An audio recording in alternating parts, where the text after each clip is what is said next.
பச்சை புடவைக்காரியாய் உன் தாய் மீனாட்சி நான் இன்று வந்திருக்கிறேன். இன்று இந்த பதிவு உன் கண்ணில் பட்டால் எனக்கு நீ ₹1 எடுத்து வை.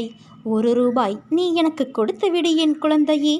உன் வாழ்வில் நிகழ்பவை நிகழ்ந்தவை, இனி உன் வாழ்வில் நிகழும் அனைத்து செயல்களுக்கும் நானே பொறுப்பாவேன். முழுமையான பரிபூரண சரணடைதலோடு என்னிடம் உன் பளுவை நீ செலுத்திவிட்டு உன் கடமைகளில் மட்டும் கவனம் கொள். கனவிலும் நீ நினைக்காத வாழ்வை நான் உனக்கு அமைத்து தருவேன். மாற்றங்கள் ஏற்பட போகிறது. அதற்கு உன்னை நீ தயார்படுத்திக்கொள். எப்போது என் மீது முழுவதுமாக பாரங்களை சுமத்தி உண்மையான பக்தியை செலுத்திவிட்டாயோ அப்போதே உன் மீது பக்தி செலுத்த நான் ஆரம்பித்து விட்டேன். இடையில் ஏற்பட்ட சில குழப்பங்களால் உனது எண்ணங்கள் எனது விருப்பத்திற்கு மாறாக மாறியது. இதனால் கட்டுப்பாட்டை இழந்து ஓடிய வண்டியைப் போல நீ நடந்து கொண்டாய். என்னுடைய பிடியிலிருந்து எவரும் விலக முடியாது. உன்னை பலமுறை விபத்துக்களிலிருந்து சரியான நேரத்தில் நான் அதிலிருந்து உன்னை காத்திருக்கின்றேன். உன்னை தேடி வந்து அமர்ந்து கொண்டு இருக்கிறேன். என்னை நிராகரித்து விடாதே குழந்தையே. நான் உன்னோடு இருக்கிறேன். எப்போதும் உன்னை நான் கைவிட மாட்டேன். மனதில் ஏற்பட்ட குழப்பம், சலனம், இதனால் பலமுறை பாதை மாறிப்போக இருந்த உன்னை என் பிடியில் வைத்து கொண்டு இருக்கிறேன்.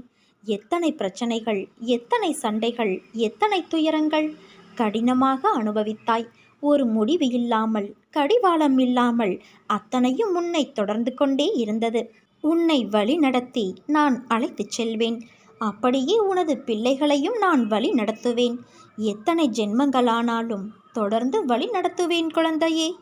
இதுவரை நீ கடந்து வந்த பாதையை மறந்துவிடு.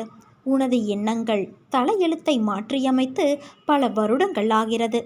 இதுவரை செய்த பாவங்களையும் மன்னித்து உனக்கு புது வழியை காட்டப் போகிறேன். நோயற்ற வாழ்வு வழங்கப் போகிறேன்.